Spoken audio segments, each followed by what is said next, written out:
Have you read Ezekiel 45?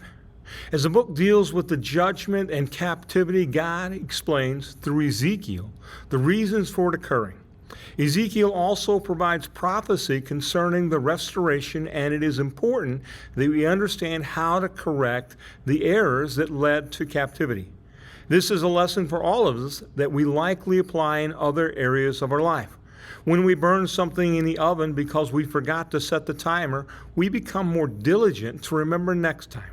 We make a list to go to the store because at one point we forgot the very thing we needed and were sure we would remember, only to return home without it. The last few chapters of Ezekiel we have read have focused on the temple and the glory of the Lord returning. Chapter 45 continues along the same lines and focuses on the activities in the temple that would restore the relationship between the people and God. Remember, it is not simply enough to show up and sit in a church. We may even listen and participate in singing the songs and think that we have done all we need to do. Simply showing up at the temple did not fix their relationship.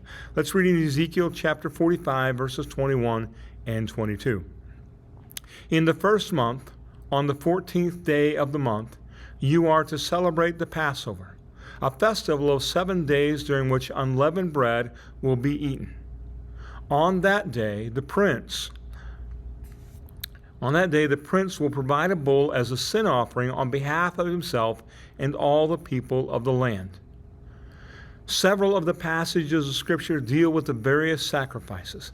This one specifically mentions the celebration of the Passover, which was instituted years before to remind the people of God's deliverance from bondage.